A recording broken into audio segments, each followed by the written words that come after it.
All right, so class, here we are today in the classroom. My name is Mr. Aegis, and I will be your teacher for this lesson. I'm a health teacher in the real world, and I stream first-time playthroughs and health lessons just like this one. Today's lesson is on summer health and safety, staying healthy and safe during the hot summer months. We're going to talk about all things summer. I hope you are doing well. If you're watching along on a VOD, I hope to see you next time live. We're going to get started with what we're going to talk about today. We're going to cover 4 topics: dehydration, sunburn, heat exhaustion and heat stroke, and respiratory issues during the summer.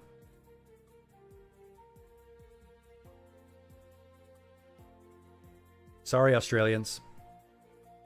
It's not summer there, I know. You can take this lesson with you into the summer months where you're at. But to all the Aussies out there, to all our Bogan heroes, sorry, this lesson will not be timely for you. That's okay. Life does revolve around us here in the Northern Hemisphere.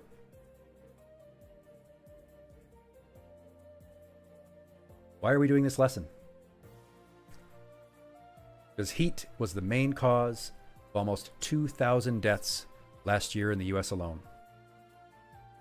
There were hundreds of thousands of heat-related injuries, and almost all of them were preventable. Preventable injuries are some of the most tragic because could have easily prevented them, could have easily stopped them, and they didn't have to happen. Unfortunately, some of them are not preventable. Some of them are institution related, some of them are governmental related, and those are issues that need to be addressed. We're going to talk about what we can do as individuals to protect ourselves. Remember, heat is just one of the problems. As I would say, as a Canadian, snow is the best. I enjoy snow, but as someone who's pretty close to where you're at, I do prefer summer, personally. But that's just because I hate winter so much. Because of the contrast. Again, why is this so important? Well, because it's not just an increase in heat that's happening over the next 5 years, 10 years, 20 years. You see these charts here. See this red line going up. Gravity is the other problem. You say, Naomi? Well, kind of. Average annual temperatures are increasing. The projected number of extreme heat days, you see this chart getting more and more red. It is going to be more and more important that we know how to protect ourselves, especially if people will not be protecting us.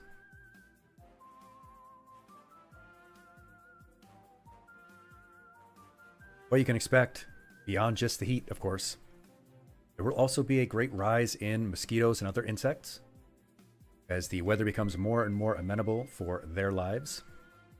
You don't want tropical diseases in Michigan, Bit Shepherd, that's true. Sorry, yeah. Bags. Anyways, you can also expect more animal encounters. Animals will continue to be encroached on by humans, and animals will be seeking relief from the heat, coming along more into human-occupied areas. The increase in heat will also cause an increase in allergens. Plants that cause human allergies will be booming over the next few decades. Food illnesses will also increase, and there will be more food rotting. There might be more food spoilage to look out for. The increase in ground level ozone. It's not something that a lot of people think about, but as the temperatures increase, there will be more ground level ozone, which will make respiratory issues more prominent as well. All of these things are concerns to think about. You can expect some of the greatest increases in heat in landlocked areas in the interior of the countries. Of course, areas at higher latitude will see the most dramatic increase. Not because they will be hotter, but they have more to gain. They have more heat to gain. Hot areas will stay hot and get a little bit hotter. Cooler areas will get much hotter. Raspberries are speedrunning their ripening. That's unfortunate. That's actually not good. That's bad.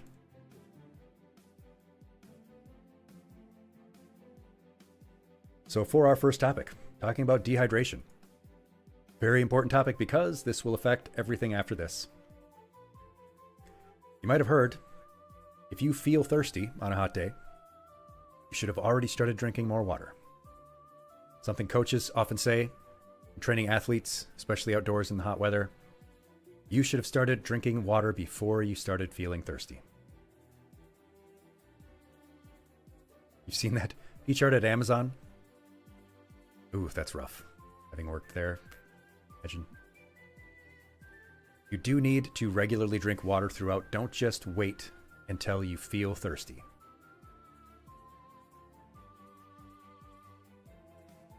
The 8 to 10 cups idea, you've probably heard, everyone should drink 8 to 10 cups. That doesn't really fit everyone. It is variable for everyone's individual needs. What you should do is find your usual need. How many cups and how often do you need to drink throughout the day to keep from becoming thirsty? Find out what's best for you, what works for you. Find out what works for you, and then increase that by about 4 cups when it gets hot.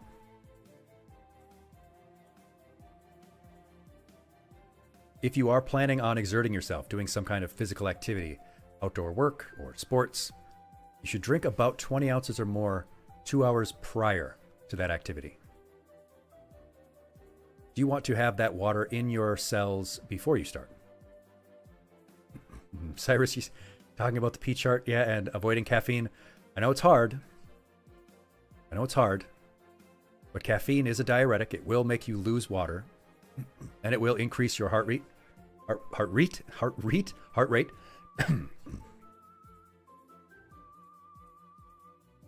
For every 15 minutes you are going to exert yourself, add another 10 ounces.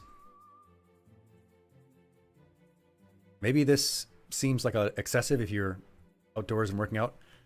But yes, you can lose pounds worth of weight during the heat. And you should drink another 20 ounces of water for each pound that you lose in sweat. Since we're talking about the chart I see here, yes, let's take a closer look at the chart.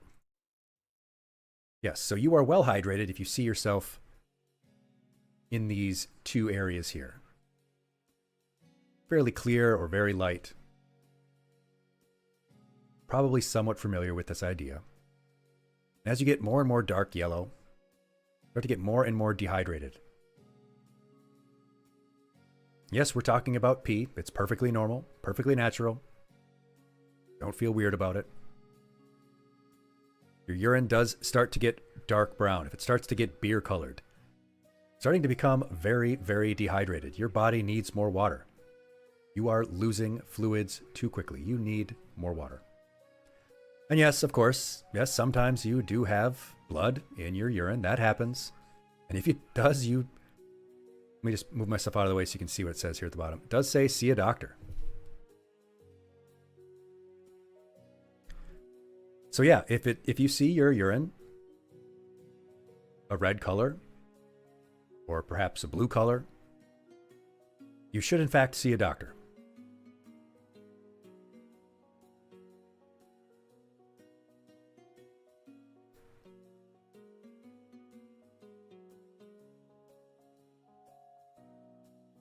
What do you mean, joke?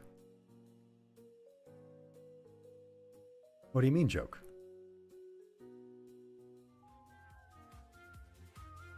Let's talk about sunburn. Let's talk about the big one. We had to talk about it. Sunburn. Why do we get it in the summer? Well, the rays are hitting us more directly, straight down onto us, rather than at an oblique angle. Of course, we're also spending more time outdoors. We're getting more of those direct rays. Of course, we also wear a lot less clothing during the summer. We often will intentionally spend more time out in the sun. All of these reasons make us more likely to experience sunburn.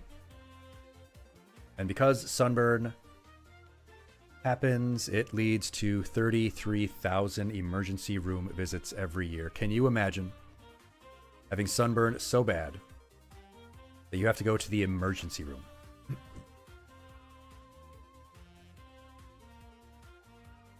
Have any of you had a sunburn that bad before?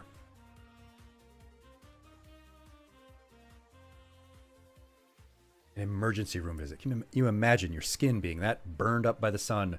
You have to go to the emergency room. Yeah, but your family will make fun of you forever if you need to go to the ER for a sunburn. They should not laugh at you. They should be more concerned with your health if they're your family and they love you. Jerks. But yeah, they might make fun of you for it.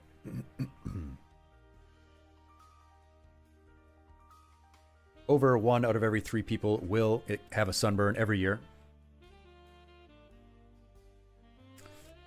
And another reason why they shouldn't make fun of you is that every single serious sunburn you have does increase your risk of melanoma, skin cancer. As I always tell you, I don't say these things to make you afraid or scare you, just making you aware of the facts. Cyrus, you have had other types of rays. Yes, certainly.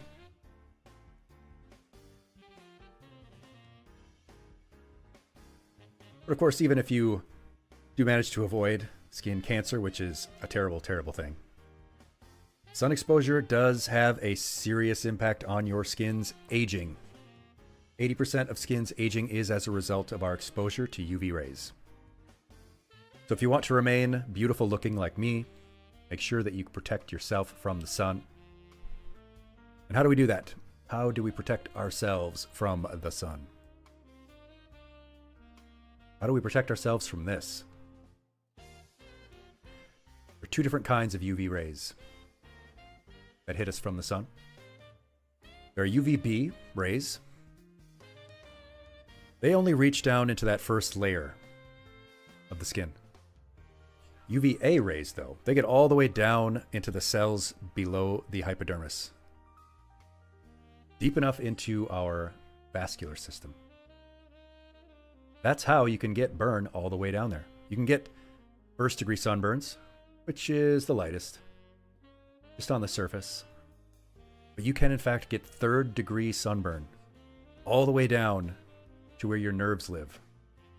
Yes, Empress, they do, in fact, get into your eyes. Thank you for mentioning that. I'll make sure to mention it later on, specifically about our eyes. Look at how serious this sunline is. People will call this a farmer's tan or something. They will think it's a mark of pride or something. That's important to, if you work hard, but this is dangerous. This is dangerous as hell. This is not a good thing. Look at how much your skin has had to do to protect itself from compared to this. That is not healthy. One bad sunburn can double your risk. And the damage is cumulative. It does not fade away after one time. Each time simply increases from the last.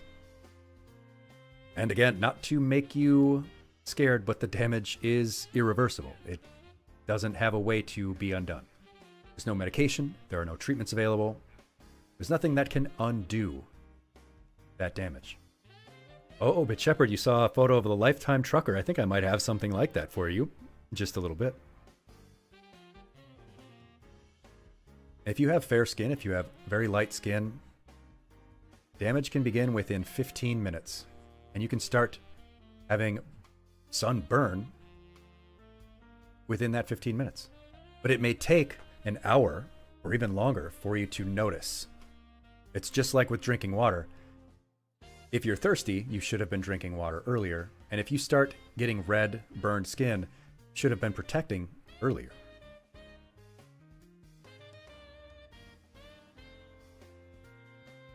How do we deal with a mild sunburn?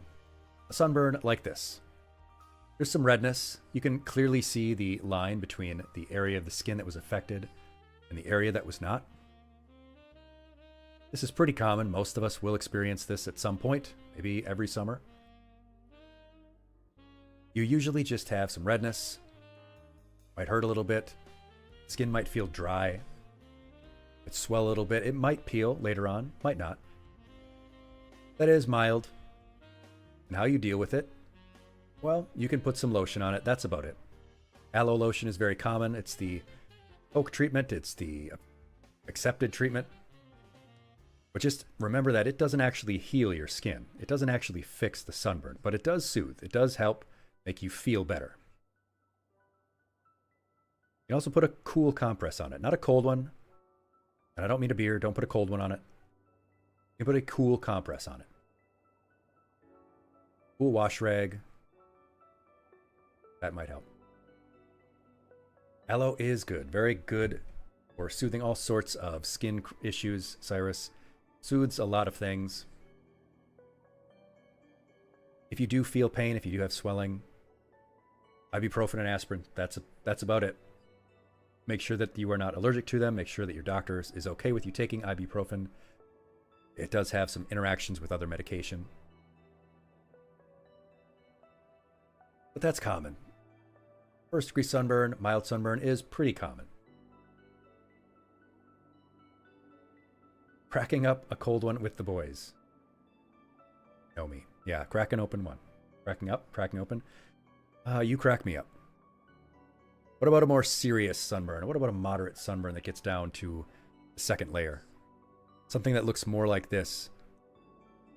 You're getting more of an orange look. You know, that really unnatural orange color that some people have on their skin after a sunburn. We can tell a moderate sunburn, not just from that darker orange, very clear line, where it's starting to look almost like a peach. If you have fair skin, you might start getting these little blisters. The little bitty blisters. And you will most definitely start feeling some peeling. That dead skin is actually peeling right off of you. That is true, Empress. Yeah, it is important not to pluck them unless you have to, because they do help keep dust and allergens out of your eyes. These are actually blisters.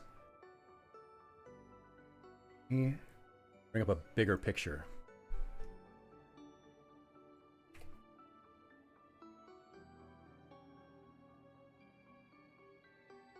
Yeah, here it is.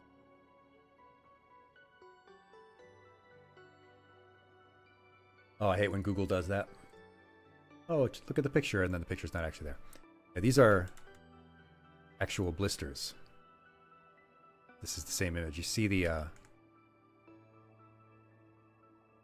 little sacs growing on the skin. Kind of gross. Kind of gross. Yeah, this can happen with a moderate sunburn. Skin tries to protect itself from what you've been doing to it. Definitely going to be more peeling, and you might have some itchiness. Of course, you don't want to itch it, but it feels itchy. So one of the good treatments that you might use is hydrocortisone cream, like you see here. I'm not endorsing this brand, it was just the image that came up. But hydrocortisone cream can help with the itching. Again, ibuprofen or aspirin for pain. Might want to wear some looser clothing so it avoids irritating your skin, the fabric rubbing against it. If you have blisters like this or others, do not pop them. Unless your doctor tells you to pop them, in which case the doctor's probably going to do it themselves. Don't pop blisters. It would also be recommended that you take a cool bath or shower, not a hot one or a cold one. Cool bath. If you have mild soap, you can use that, or just not use soap at all. What about a more serious sunburn? Good gracious. Some more serious issues here, huh? Look at how deep beet red this is. Speaking of beets from earlier, your arms should not look like this. Your arms should not look like beets. Should not look like you dunked your hand in a giant bucket of beet juice. That's bad. Severe sunburn is going to have some deep red or even purplish skin coloring. Those blisters that you saw in second degrees are probably going to be pretty big.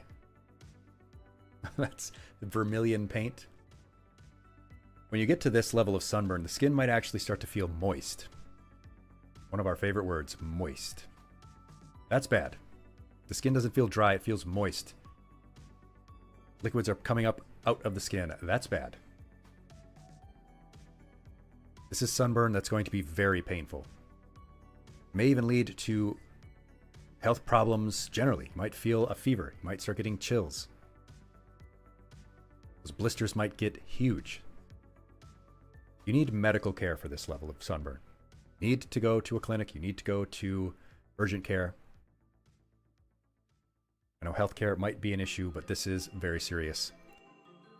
A doctor's going to need to deal with this. What they will probably tell you to do after they have helped you disinfect it, make sure that you're not going to get an infection. Moist. That makes me moist. Yeah, that there's a burn. That's just a flat out burn. You are cooking. You've cooked out in the sun. You know how you put a roast in the oven at like a low temp and put it in there for like 12 hours? That's what we're doing to ourselves all day when we sit out in the sun. It will probably tell you after they have given you treatment to take very slightly cool baths. In this case, you're going to need some burn cream too. Apply burn cream. Still don't pop those blisters, but the doctor might give you pain medication. Pain might be severe enough that they need to give you some meds. If the blisters do pop on their own, clean them and keep them covered. Do not allow an open blister to sit out there. Our changing color is a little bit different. For humans. Back to this slide. Down here, in this area, in the hypodermis, is where we have our melanocytes. This is where our body has and produces more melanin. Some people have more naturally, some people have less. Part of the reason why we get tanned is that the body's response to this trauma, which is what this is to do damage control and create more melanocytes to try and protect it.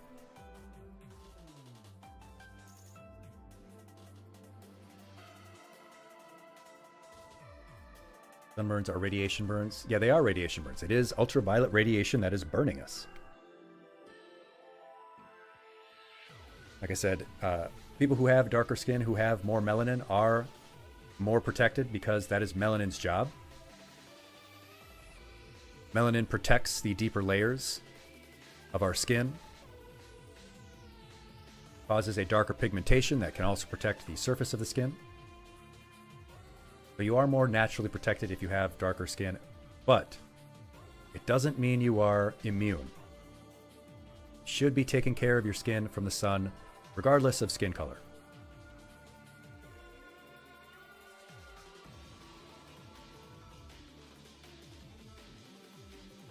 Now, someone brought up pictures of people who have had long sun exposure.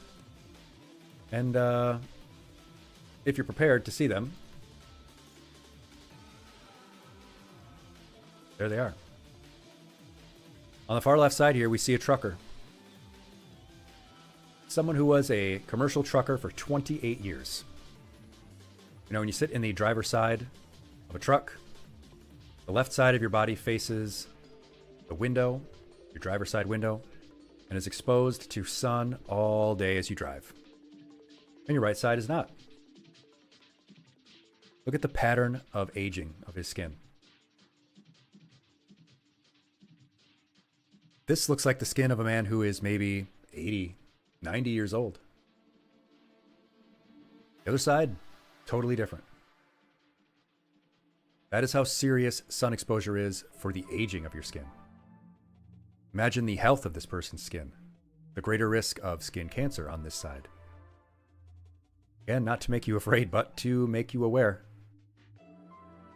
All of that sun exposure ages your skin, leads to more blemishes, leads to more wrinkles, breaks down your skin's elasticity. In this middle picture here, this is a twin study. These people are twins. And the only difference as they grew up was that one applied sunscreen and the other did not. Look at these sunspots on this person's face and the aging skin. On the right side is very interesting. This is UV photos.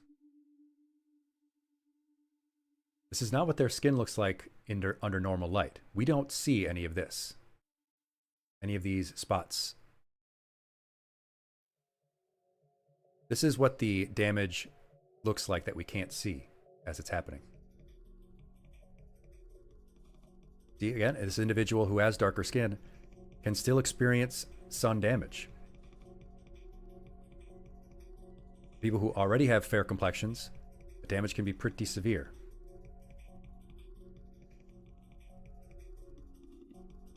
So how do we prevent all these problems? How do we prevent this from happening to us? I don't want that. I don't want sunburn. I don't want my skin to look like that. When I get old, I want to be beautiful forever like me. The 4 steps that we're going to cover: covering, timing, creaming, eyes.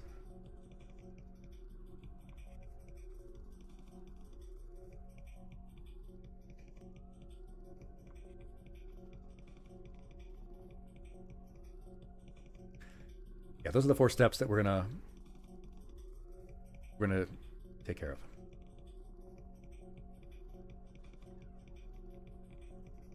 The first is covering.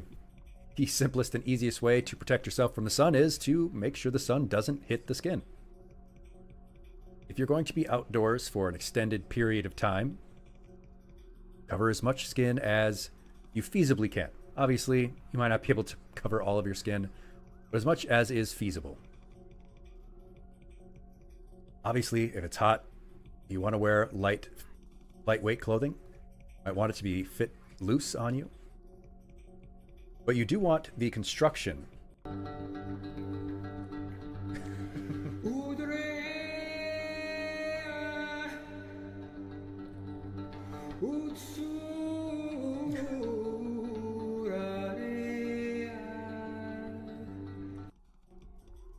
Yeah, I mean, we're going to talk about sun cream. Totally normal thing to talk about. Yeah, you want light, loose-fitting clothing, but you actually want the construction to not be loose. The construction of it. You want denser fabrics. Because loose lace is just going to let the sun in. I don't know what you're talking about, Cyrus. My acronyms and my terms, totally normal words that have no other intended meaning. You want to keep the colors of those clothes darker. White clothes might seem like the better option, but those darker colored clothes are going to make sure to keep the clothes dry. White clothes will not protect you from the sun as well. Yes, I am taking your cotton shirts from you, Bit Shepherd, out in the sun, mostly because cotton and rayon don't do a good job of protecting you from UV rays. Natural materials that are good are wool and silk. Synthetic materials that are good are polyester and nylon. A lot of exercise clothes are made out of nylon, polyester. There are actually clothes that are specifically made to be UV protectant.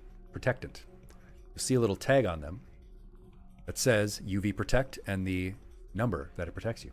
And I'll discuss what that means in just a moment. Cover your head. Cover the head. In addition to covering, watching your timing, and creaming, you also want to cover the head. Perhaps with one of these dorky hats, which I also have. I actually like my wide-brimmed hat. Wide-brimmed hats are the best. Keeping it off of your face and your neck. Your face especially, and the top of your head. Sunburns on the top of your head, which you can get even if you have hair. You have lots of hair, like I do. Sunburn on the scalp and on the face is really serious. And in fact, sunburn on your face and head, especially on your forehead, can make you feel sick, can really make you feel nauseous. It can make being out in the sun a lot a real pain. Obviously, you have to watch your timing. How much time you spend in the sun, and what time you spend in the sun. Peak hours of the day for the most UV rays are between 10 a.m. and 4 p.m. through most of the summer. So the effect of the sun at 1 hour at, say, 9 p.m. is like spending 15 minutes out there at 1 p.m. And all these things, this sunburn, timing we're talking about, it happens whether it's cloudy or not. Cloudy might help, but there's still UV rays hitting you. You need to take breaks if you're going to be outside for extended periods of time. And you should also watch the UV index. Your local weather website, or local news weather during the summer will typically give you a UV index. The higher that index, the more severe the sun's rays are going to be. When they tell you that there is a very high UV index, over 8, that is serious risk if you have unprotected skin, especially around your skin and eyes. Virus notes that clouds can actually make it worse as the UV rays bounce off the ground and off the clouds again, sealing in the juices. Except the juices are you. You are the meat that is cooking. If there is a UV index of 11, you need to avoid sun exposure at all if possible. Stay in the shade. Do not be out in the sun if it can be avoided, especially if you need to have time out there with exposed skin. Do not want to be out there during peak hours when the UV index is that high. Let him cook. Yeah, I don't want to cook out there. Badgers, they like the cool den that they live in. They live in rocks like I do.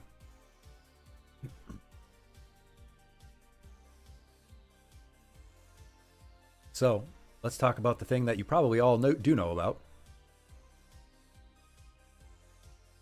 Sunscreen. You know it, you love it, except you probably hate it and you almost never wear it. Am I right? Be honest. Be honest. How many times so far in the summer have you put on sunscreen? Don't lie to me, class.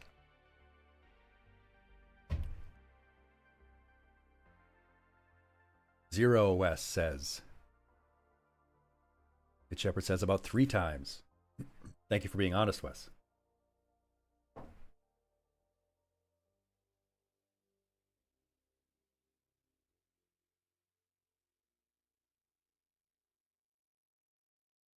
I have been doing so on most days when I go out for my jog. I haven't been reapplying it the way I should. I have been putting some on the left side of my body because after I saw that picture of the trucker. Some important things to keep in mind about sunscreen. You've heard of SPF. Probably instinctively understand that higher SPF is better. Bigger number, better protection. Is that Badger brand? Yes. Yes, it is. Bigger number is better. Bigger number on the sunscreen bottle is better. What does it mean? What does SPF mean? SPF means it's 1 over the number of minutes, or 1 over the number of rays. So SPF 30, it allows 1/30th of the sun's rays to get through. So spending time outside when you are fully, properly covered in SPF 30 sunscreen means that spending 30 minutes out there like that is the same as spending 1 minute outside not protected by the sunscreen. That's pretty serious and a pretty big difference. Yeah, Wes, that's just not something people really talk about. We just assume bigger number equals better, and that's true.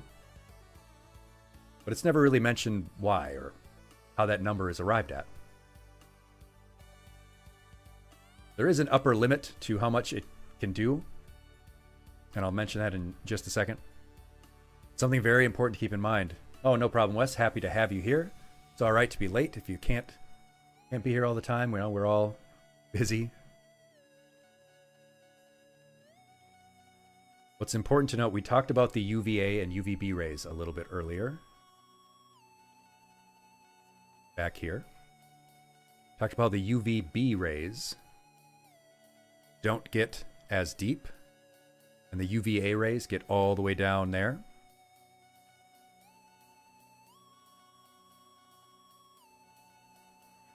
UVB rays, the rays that only get through just to the surface, they only make up 5% of the sun's rays. So the rest of it, the 95% of the rays, the UVA, are getting all the way down.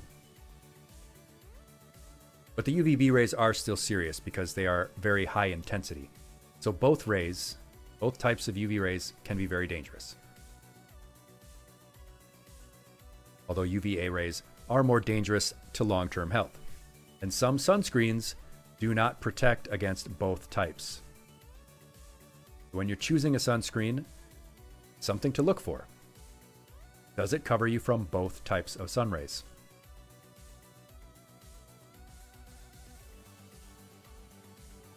How do you know? The sunscreen you're looking at will say broad spectrum. Means that it filters both UVB and UVA. Broad spectrum SPF means both types of UV rays. You want that protection to be 50 plus. You want the number of SPF to be at least 50.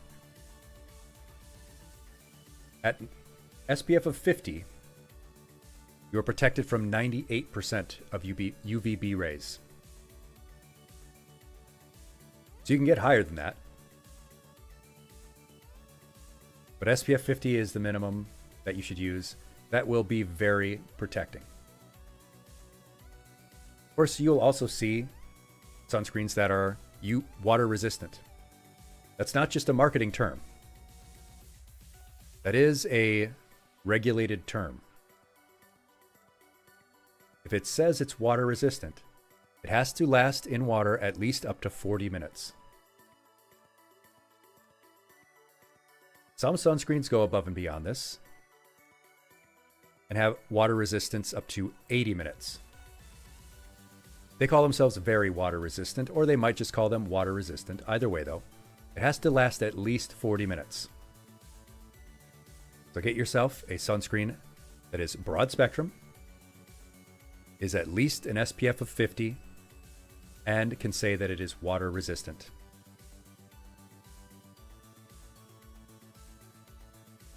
Did you know, however, that there is a difference between sunscreen and sunblock?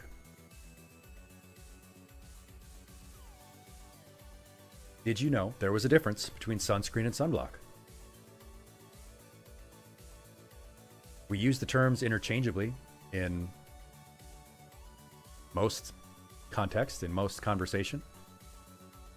Marketing will even typically use them interchangeably. But they are two different things. They accomplish the same thing, but they do them differently. Rao, you say you've lived in the Mario 3 desert level your whole life and you did not know this. See, it's just something that people don't mention. Even in hot weather places, even when there's a lot of sun. Bitch Shepherd asks, is sunblock when you see a big white strip on someone's nose? Yes. Yes. While they both say no white residue, sunblock is the one that is, when you first put it on, it's that big white strip residue. You're supposed to rub it in, so it doesn't, but yes. Sunscreen is a chemical sunscreen, you might see it called. Like when you're looking up on Amazon or wherever you buy your sunscreen. Sunscreens are typically easier to apply. They're a little bit more liquidy, easier to rub in. They don't have a white residue even when you first put them on. Sunscreen works by absorbing the sun's rays. Like I said, you have to rub it into your skin, get it to cover. It is absorbing those rays instead of your skin doing it. Some sunscreens, though, are more irritating for the skin. If you have sensitive skin, if you have skin issues, it might be more irritating, even though it's easier to apply. Sunblocks might be called physical or mineral sunscreens. They first come on white. They're like a white cream. You know, they're the white cream that we're talking about. You know, when we were talking about earlier, we talked about the ways that you could protect yourself, prevent these things: covering, timing, creaming, eyes.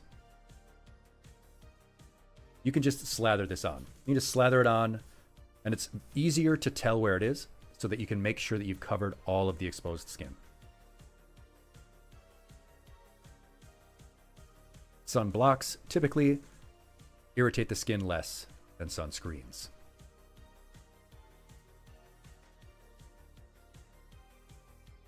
Yeah, we're talking about sun cream, talking about creaming the skin. Break it down a little bit more. They can both be SPF 50 plus. Yeah, you can layer these together if you want, Rao, if you want to put sunscreen and sunblock on. So as you see here,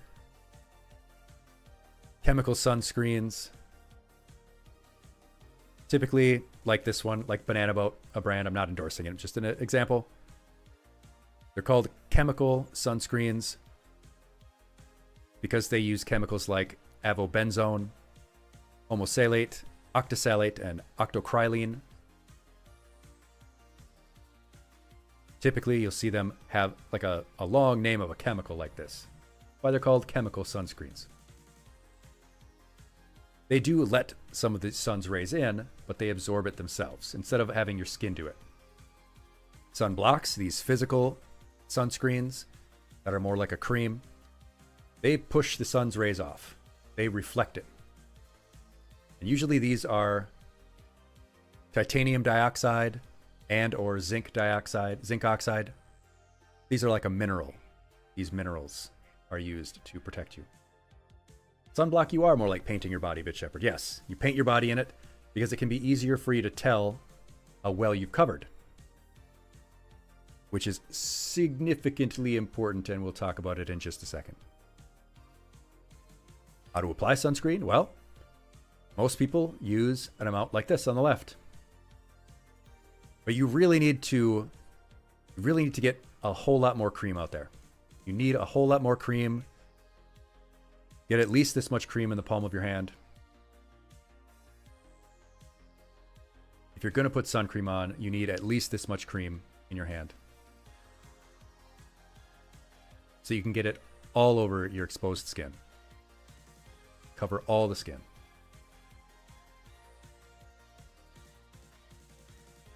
Most people use half of the amount that they should. It's not good enough. You should get it on your skin 20 minutes prior so that you can properly be absorbed on your skin and be dried out enough. All the parts of the skin that you will be exposing. So like, you don't need to put it on the inside of your cheeks. Please don't put it in your mouth. Please do not put the cream in your mouth.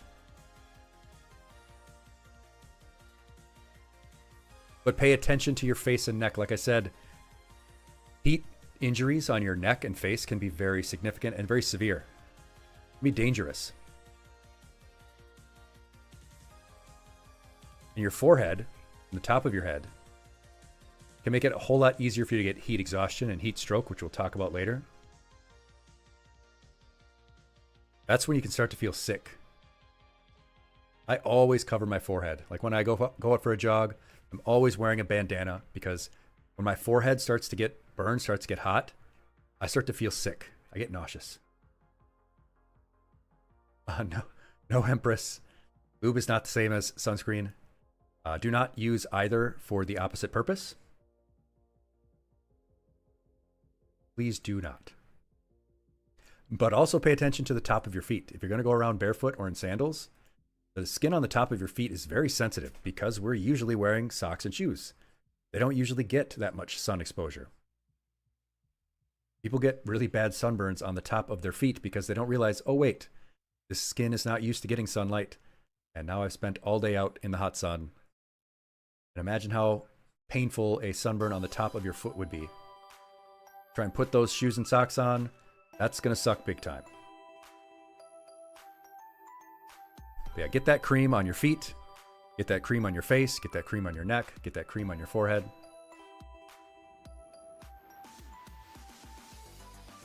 Don't need to imagine, Bit Shepherd. I'm so sorry.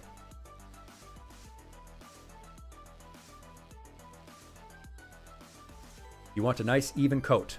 Your whole exposed skin.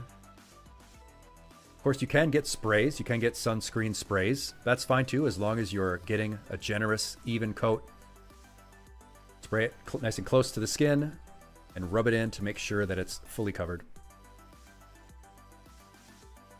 I know it might feel like, oh, I put sunscreen on, I'm good for the rest of the day. No, you should reapply it every 2 hours. Or as close to 2 hours as you can, I know. Life happens. If you have water resistant sunscreen on, reapply it after exposure to water, after the amount of time it said.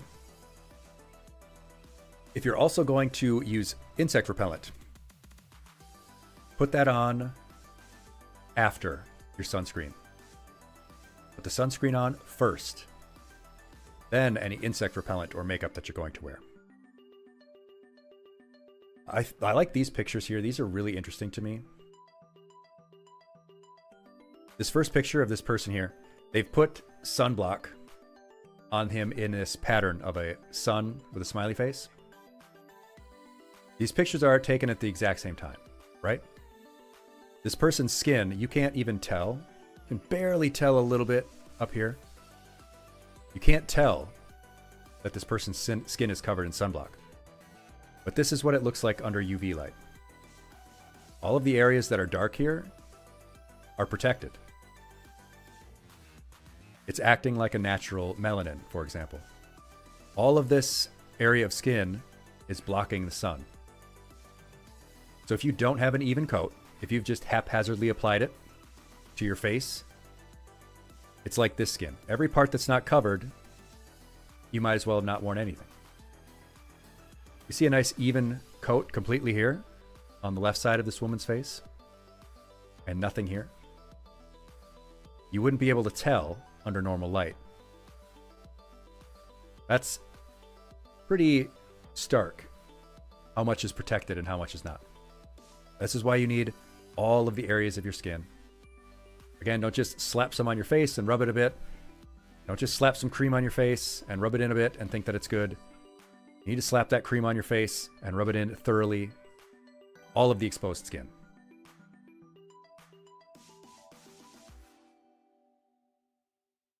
We're going to move on from creaming. We're going to talk about heat exhaustion. Heat exhaustion is the lowest level of a heat injury. Many of you have ever had heat exhaustion, whether you realized it or not, or if you had some of these signs after spending a lot of time in the sun. Where you felt fatigued, especially weak. You felt a little dizzy or maybe nauseous, maybe you even threw up. You know, when you start to get cramps when you've been out in the hot sun, especially if you haven't drank enough water. You get that sun headache. Probably heat exhaustion. Theme park sickness? Yeah, Bit Shepherd. Yeah, I hate it. Not a big fan of theme parks in general. I get scared on the rides. This is also how you can tell if someone else near you, someone you care about, might be having heat exhaustion. When they might be like, oh, I'm fine, I just need to sit down and rest a bit. Check them out. Drink a little water. Oh, is the song playing right? Row 2357 played Hydrate for 100 channel points. The picture went away too quickly. I updated it a bit. Anyway, yeah. Ask them if they have a headache, if their muscles are cramping up. If you touch their forehead and the skin is cool and moist, they might even have some goosebumps or goose pimples, depending on what they call them where you live.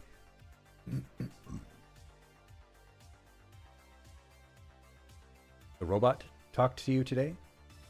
A robot talked to you? Did I screw something up on the redeem? Also, if their pulse is rapid and weak, yeah, they might have a heat injury. They might have heat exhaustion. How you can keep that from happening is, oh, look, it's hydrating. It's staying hydrated. Drinking enough water. Taking breaks, especially during that peak sunlight hours. Limiting the amount of strenuous activity that you're doing when those temps are hot. And acclimating to the heat, which we'll talk about a little later. But Shepard, you had a coworker who worked the Renfest. They had bandanas in ice at the food vendors. I imagine they do, yeah, people passing out in the food lines.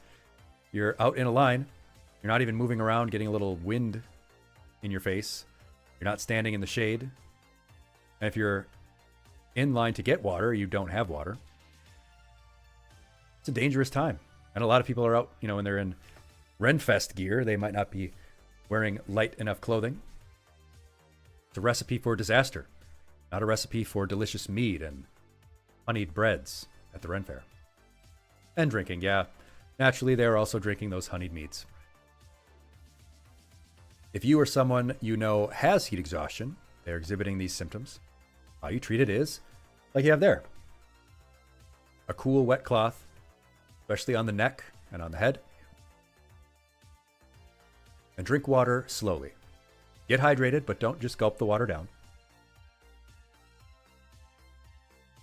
Nomi does make a good point. You want the proper amounts of sodium and potassium. You want the right ratio. Sodium can deplete your potassium. That's why those sports drinks have the right ratio of electrolytes. You want to make sure you're properly ratioed.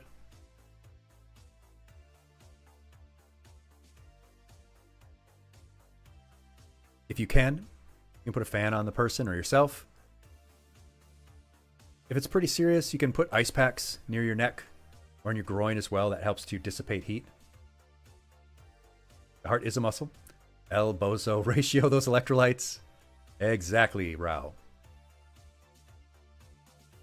If heat exhaustion goes untreated, probably going to experience heat stroke. Heat stroke is a serious injury. This is a serious problem.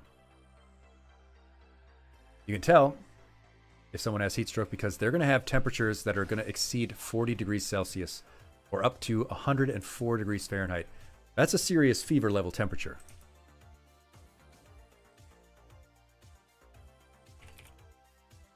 You or the person you know might be confused. Might be agitated. They might be upset. They might act kind of like they're drunk. In fact, the symptoms of heat stroke are sometimes like symptoms of being drunk. Confusion, agitation, slurred speech, nausea and vomiting. All things that might make them seem like maybe they had too many drinks out in the sun. But if they also have a rapid and strong pulse, and they have that hot temperature on their forehead, and they've been out in the sun, it's probably heat stroke. Obviously, you want to prevent that by staying hydrated and getting hydrated before you go out in the sun, making sure your muscles are nicely filled with delicious water. Take more and more breaks, especially as it gets hotter and hotter, and be acclimated, which again, we'll talk about in just a moment. If someone has heat stroke, they need medical care. It is not just get in the shade, have a Gatorade, drink some apple juice. No, the heat stroke is serious. This is a serious high temperature and they need medical care. Until medical care can arrive, you can help cool them.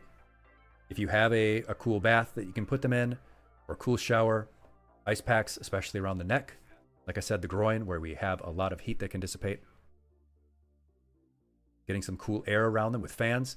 Use cool sponges to get those critical areas, head, face, neck. And keep a close eye on them, because you need to be there and ready if their condition worsens. If they're in heat stroke, things might get worse. They might go into shock. All right, acclimation. We're going to talk about acclimating to the sun. We've mentioned this a few times. What is acclimation?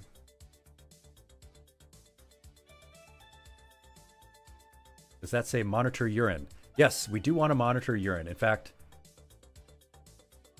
for those of you who were not here, you do want to monitor urine. We had the chart up so that people could see it. Check your urine levels. It's just pee. It's normal. Everyone pees. It's okay to talk about it. You want your pee to be nice and clear, as you probably know. As your urine gets darker and darker, you're losing more and more fluid. The darker it gets, when it gets to this sort of honey or beer-colored urine, you don't have enough water. You are losing fluid. You are losing nutrients. You are peeing out things you need. Up to the point where if you have this very dark brown or red urine, you should see a doctor.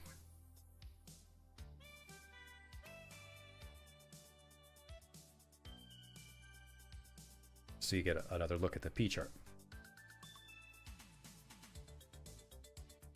Anyway, talking about acclimation to the heat. I've seen people in the athletics world, in the coaching world, jump right into, say, spring training camp without letting their athletes get properly acclimated to the heat. And what happens? We have seen tragic deaths of athletes because they don't get acclimated properly to the heat. You do need to get used to it. When it was the first hot day out there, my 5K turned into a 3K immediately. I could not do my 5K that I usually jog once or twice a week. You need to gradually expose yourself to that heat if you're going to be spending time outdoors. Do all of those things we've talked about so far: sunscreen, making sure you're not spending too much time covering your skin, all those good things. Then spending gradual increases in time outdoors in the hot sun. Start with some short daily exposure. Slowly increase the level of activity as you start to get more comfortable out there. In just a few days, within just a week of this slow, initial, gradual exposure, you can get a large benefit, a huge gain in the amount of acclimation you do. If you just jump out there that first day, it's going to go pretty roughly. If you give yourself 7 days to acclimate, it's going to go a lot smoother. And in most cases, people are fully acclimatized within 2 weeks. And it's similar to training at altitude. You need to slowly expose yourself to the level of oxygen that you have. Body does learn to sweat more readily. You know me, that is true. Just like in altitude, your body gets used to the amount of oxygen it has. And if you're going to do specific activities, like say you're going to be, I don't know, you want to build a deck, or you're going to be playing rec league softball at your tavern league softball team, start doing those specific things in the heat.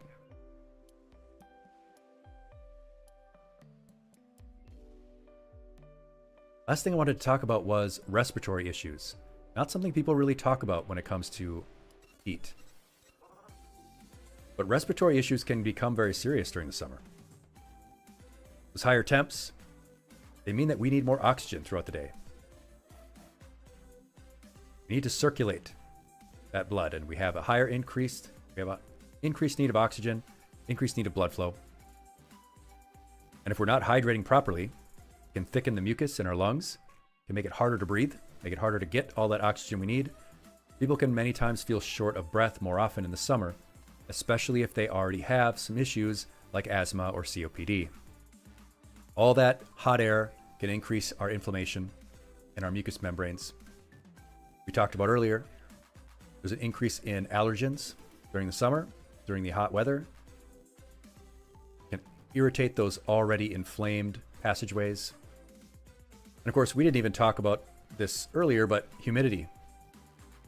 Humidity can definitely make that even worse, can make it even harder to breathe. We're struggling to get oxygen through that hot, humid air.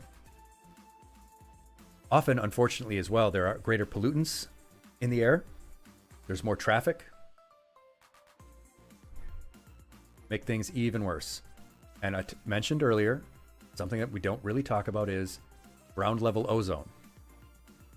Ground level ozone increases during the hot weather months and will only get worse as the years go on.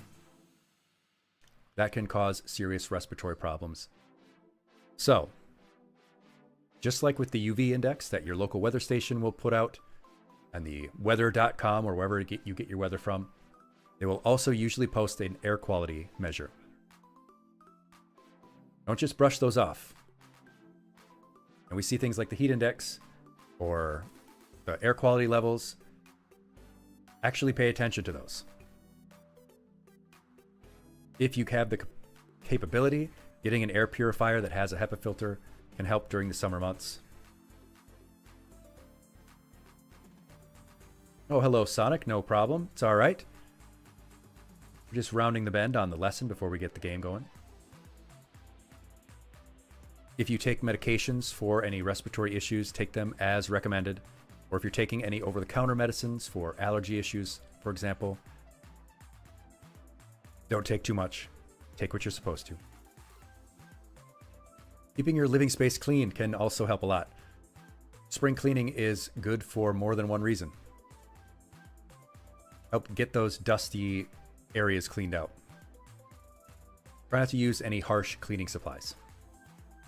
I shouldn't have to tell you this, but don't smoke, and not just because of this reason, but also don't use candles indoors. Poor air quality is already out there. You don't want to make it worse. Something else that's not on the list here, but I want to mention is people have bonfires during the summer, right? People have fires outdoors.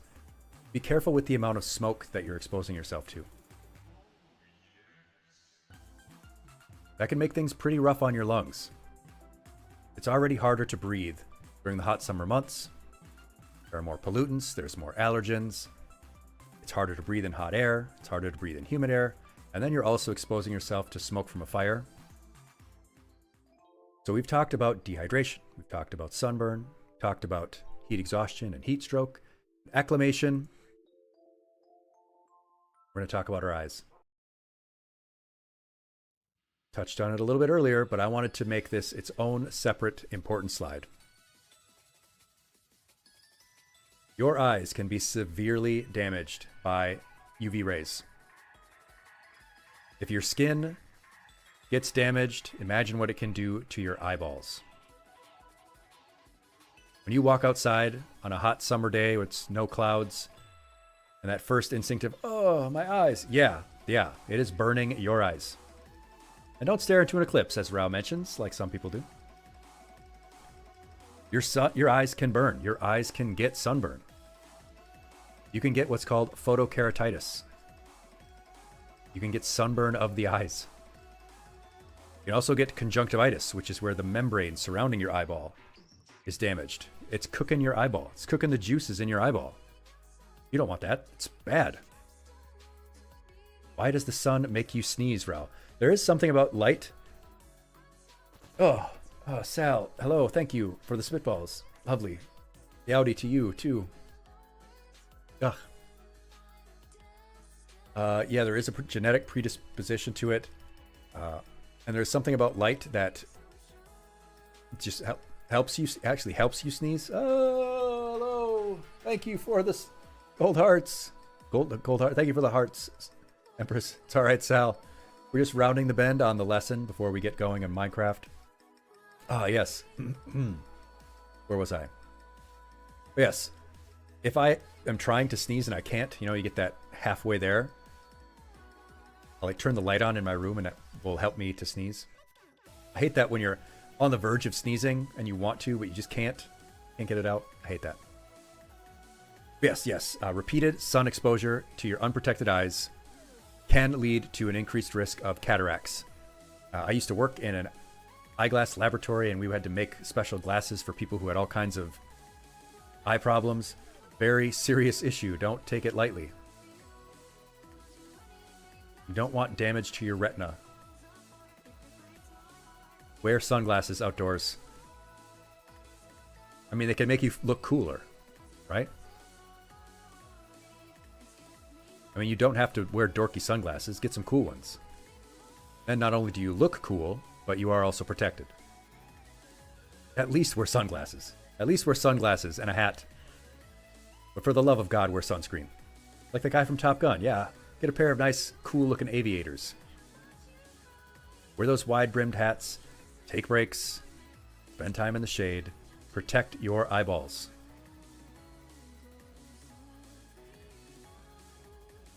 Why does the moon not make you sneeze like the sun does? It's something about a sudden bright light. Like if you flick the light on in a room that's dark, some people will sneeze from that.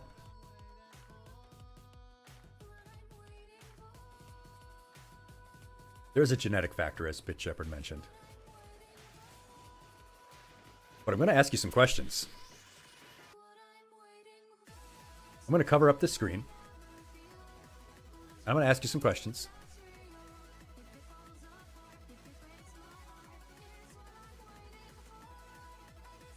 And I want you to see if you remember some of the things that we talked about. Do you remember which type of UV rays get deep down into your skin, into the third level, into your hypodermis?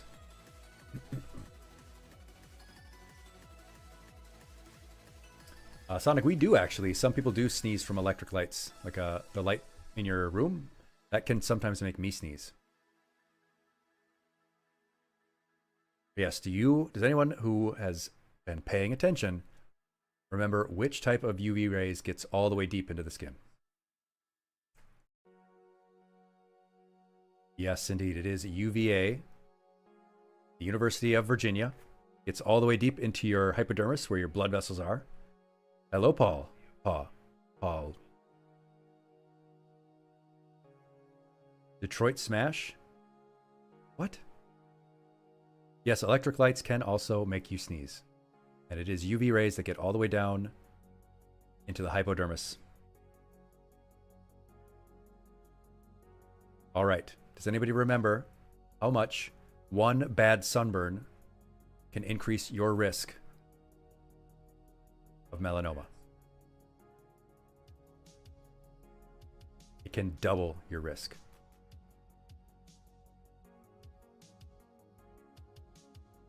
Pretty serious. All right. So, what's the next question? Let's see, on moderate sunburn, what are the signs that you have a moderate sunburn as opposed to a mild sunburn?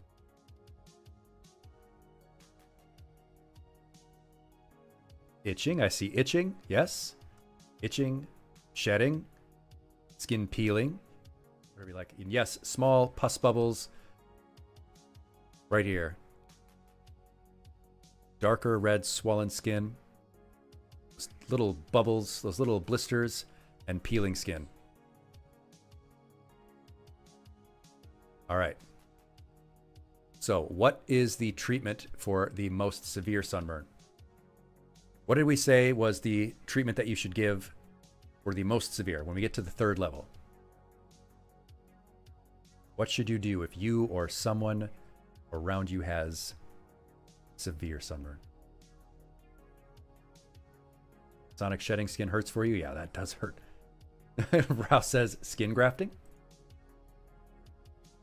Hospitalization.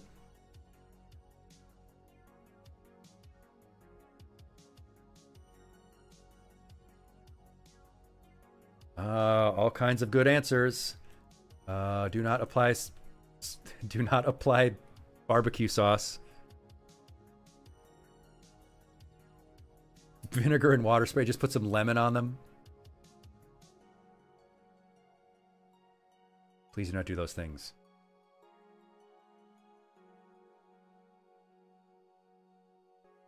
Yes. Most of you who are giving serious answers, you are correct. They need to get medical care. These are serious burns, serious blisters. Don't pop the blisters. Get them medical care. If the blisters do pop, clean the wounds and cover them.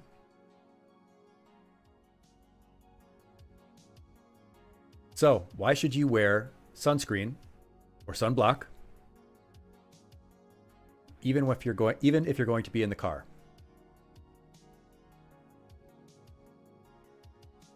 Why should you wear sunblock, sunscreen? Why should you protect your skin even if you're going to be in the car?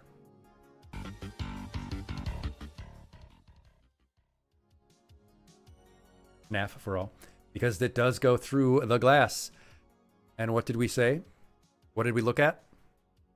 This trucker who had been a commercial trucker for 28 years, never wore sunscreen.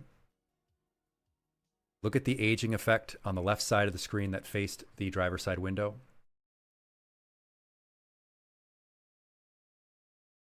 I believe this person is 60 in this picture.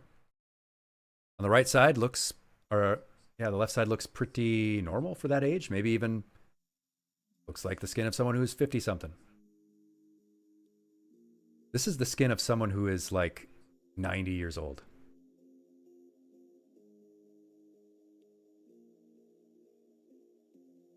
Yeah, if you weren't here earlier, this is a twin study. These people are twins, and the only difference in their skin protection was that the one on the left wore sunscreen.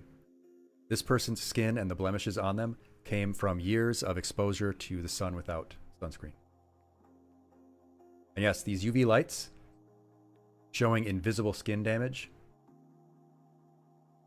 The pocket's going to stay inside forever. Going to stay inside the pocket. Like we said, this stuff is serious and it's not meant to scare you. But I mean, it looks pretty obvious. This is not safe.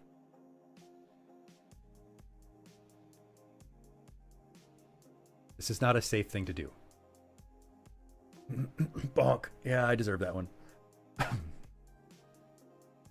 At least it's better than a spitball or a dodgeball. So what were the 4 steps that we talked about? What were the 4 steps that we talked about for prevention of sunburn and heat stroke? And what were the 4 steps? Does anybody remember? Why skin look like that? Because your body is trying to desperately produce more melanocytes and more melanin, because that helps to protect you from UV rays. But this is a sign of distress. This is not good. I mean, it's good that your skin can do this to protect you, but this is all damage. As we talked about, people who have darker skin have more natural melanocytes and more natural melanin. But even with darker skin, you should protect your skin. Having more natural protection doesn't mean someone is immune. And they can still get melanoma. They can still get skin aging damage. It's important for everyone to protect themselves. So here were our 4 prevention steps.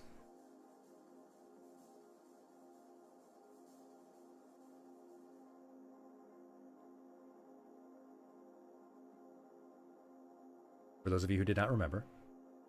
You don't like the broken DNA strand there? Well, that is what actually happens. It is doing genetic damage. It is damaging your genes. And not your acid-washed, distressed genes. Your DNA genes.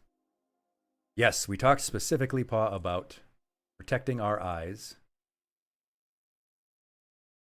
I love ionizing radiation because your eyes can get sunburned.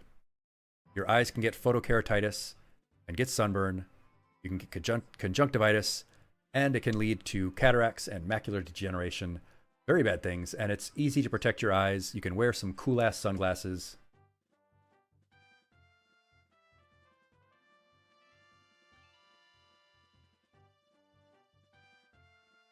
Make sure to cream. Make sure to cream. How much sun cream should you use?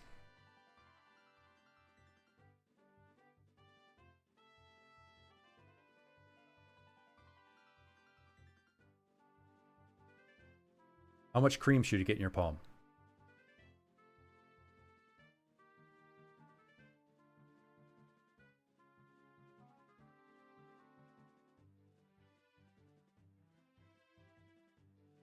You need to get your entire palm full of cream. Most people use this tiny little pathetic, insignificant amount of cream. But you need a full, vigorous palm full of cream. So you can cover your entire face and your entire body in cream.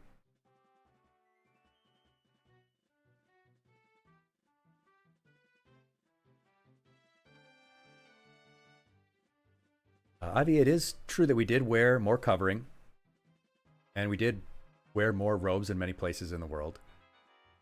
But also, we just didn't live long enough.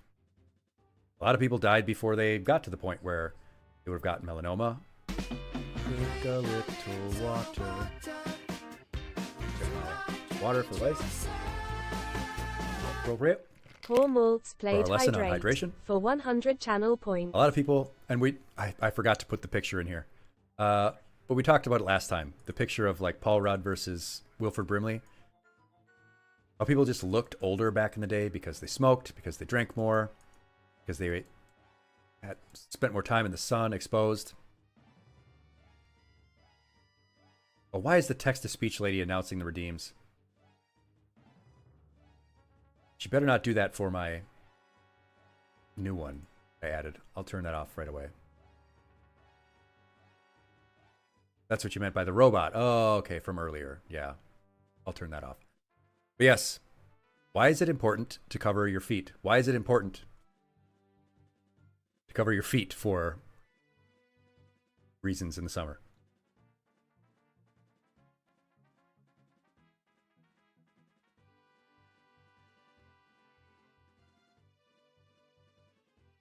Because foot burns suck?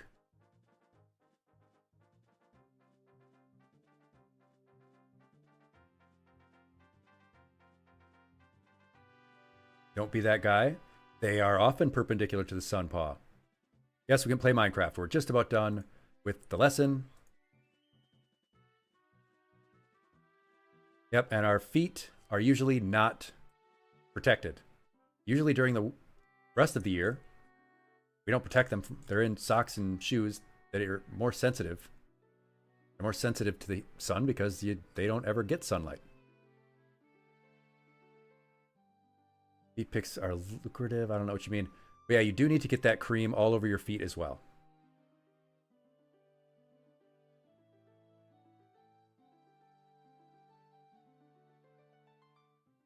All right, you all paid very good attention, and you actually remembered a lot of it, and you got most of the questions I asked right.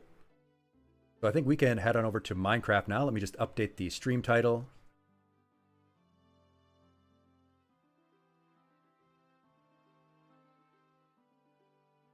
And make sure that I turn off the text-to-speech voice.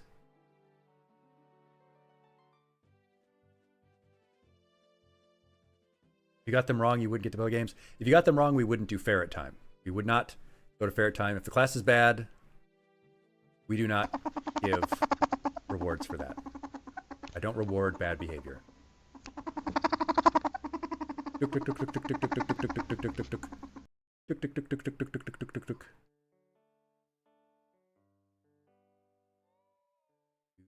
Thank you so much for joining us for today's lesson. If you liked what you saw, if you want to support the channel, click the follow button below. Make sure you're getting notifications.